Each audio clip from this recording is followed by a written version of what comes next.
तो आपका आज का टॉपिक है हिंदी व्याकरण से भाषा और व्याकरण। इस पाठ को शुरू करने से पहले मैं आपसे पूछना चाहूँगी कि आप अपने घर में मान लीजिए आपको खाना चाहिए, आप अपनी मम्मी को कैसे बताते हैं?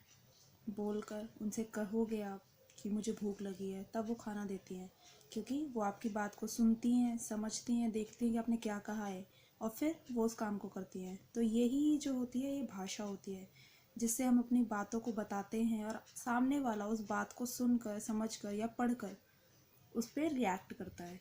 तो इसे क्या कहते हैं? भाषा। तो पाठ का नाम है भाषा और व्याकरण। सबसे पहले भाषा की डेफिनेशन है, परिभाषा है। भाषा वह साधन है जिसके द्वारा हम अपने विचार लिखकर या बोलकर प्रकट करते हैं तथा दूसरों के विचार सुनकर या पढ़कर समझते हैं। मतलब हम अपनी बातों को या तो लिखकर या बोलकर बताते हैं और सामने वाला उसी बात को सुनकर या पढ़कर उस बात को समझता है। तो यही भाषा होती है। क्योंकि भाषा तो आप देखिए, कुत्ते बिल्ली सब लोग कुछ ना कुछ बोलने की कोशिश करते हैं, लेकिन वो भाषा नहीं है। वो बोल रहे हैं लेकिन भाषा उसे नहीं कहते। भाषा उसे कहते हैं जब हम उस बात को सुनकर, समझकर और फिर उस पर कुछ ना कुछ प्रतिक्रिया करते हैं। अब भाषा के दो रूप होते हैं, यानी कि दो भेद होते हैं। पहला मौखिक भाषा, दूसरी लिखित भाषा। मौखिक भाषा भाषा का वह रूप जिसमें बोलकर मन के भावों को प्रकट किया जाता है तथा सुनकर समझा जाता है। यानी कि जब हम बातों को बोलकर किसी को समझाने की कोशिश करते हैं और सामने वाला उसे सुनकर समझता है, तो इसे क्या कहते हैं? भाषा का मौखिक रूप। इसी तरह दूसरा होता है लिखित रूप। यह भाषा का वह रूप है जिसमें लिखकर मन के भावों को प्रकट किया जाता है तथा पढ़कर समझा जाता है। यानी कि कोई लिखकर हमें कोई चीज़ बताने की कोशिश करता है और हम उसे पढ़कर समझते हैं, तो इसे भाषा का लिखित रूप कहा जाता है। इसके अलावा भाषा का एक अन्य रूप भी है। संकेतों द्वारा अपने विचार प्रकट करना ही भाषा का सांकेतिक रूप होता है। यानी कि जब हम बोल नहीं रहे हैं लेकिन हम फिर भी अपने एक्सप्रेशन से किसी को बताने की कोशिश कर रहे हैं कि हम क्या बोलना चाहते हैं, तो उसे भाषा का सांकेतिक रूप कहते हैं। जैसे कि आपने देखा होगा कुछ लोग बोल नहीं पाते, तो वो जब अपनी बात को अपने हाथों के, अपनी प्रतिक्रिया के द्वारा समझाने की कोशिश करते हैं, तो उसे भाषा का सांकेतिक रूप कहते हैं।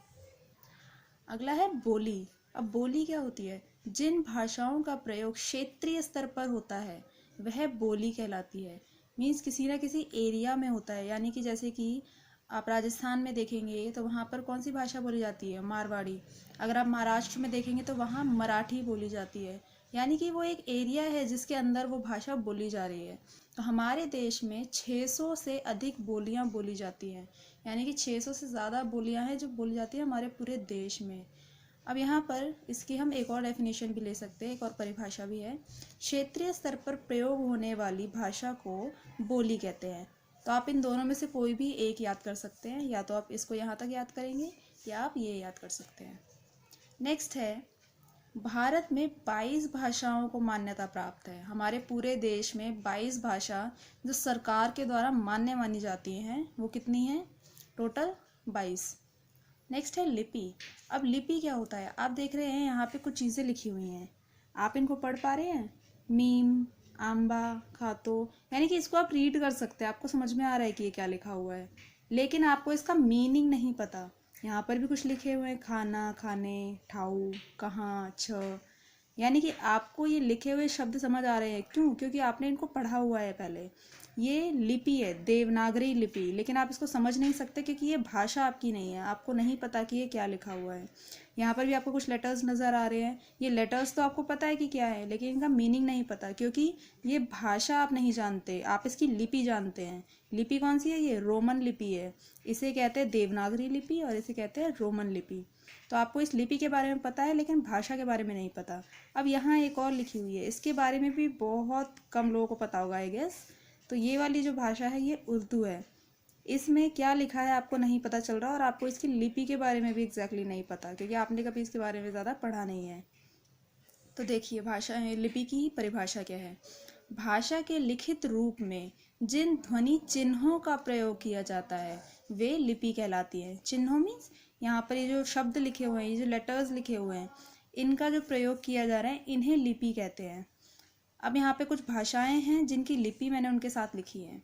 संस्कृत और हिंदी देवनागरी में लिखी जाती है, यानी कि ये जो शब्द हैं ये देवनागरी के हैं। मराठी भी देवनागरी में लिखी जाती है, नेपाली भी देवनागरी में लिखी जाती है, कोंकणी इसे भी देवनागरी में लिखते हैं। अब अंग्रेज़ी और जर्मन ये रोमन में लिखी जाती है, यानी कि जैसे कि आपने यहाँ पे देखा था, ये जो यहाँ पे लेटर लिखे हुए हैं ये जर्मन है, जर्मन लैंग्वेज से मैंने लिखे हैं ना, लेकिन ये क्या है, रोमन शब्द है। यानी कि आपको ये पहचान में आ रहा है क्योंकि ये लिपि आप जानते हैं, लेकिन ये भाषा आप नहीं जानते, इसलिए आपको नहीं पता चला कि ये क्या लिखा हुआ है। नेक्स्ट है उर्दू। उर्दू को फ़ारसी में लिखा जाता है, यानी कि ये जो लिपि है ये फ़ारसी है। फ्रांसीसी इसको भी रोमन में लिखते हैं, पंजाबी गुरुमुखी में लिखते हैं और बंगाली बांग्ला में। ये इनकी लिपि हैं अलग अलग, आपको इन्हें भी याद करना है। अब है व्याकरण। व्याकरण का क्या अर्थ है? यहाँ पर दो सेंटेंसेस लिखे हैं, दो उदाहरण लिखे हुए हैं। राधा खाना खाता है। क्या आपको ये सही लग रहा है पढ़ने में? नहीं, क्योंकि व्याकरण ये बताती है कि अगर राधा है तो राधा लड़की है, और लड़की है तो आपको खाती लिखना है। राधा खाना खाती है, यानी कि व्याकरण इसको शुद्ध करने की प्रक्रिया बताता है कि आपको कहाँ क्या लिखना है। यहाँ परिभाषा लिखी है, वह शास्त्र जो भाषा के शुद्ध रूप का बोध कराता है वह व्याकरण कहलाता है। मतलब उस शास्त्र की बात हो रही है जिससे हमें इसके बारे में, शुद्ध रूप के बारे में पता चलता है, उसे व्याकरण कहते हैं।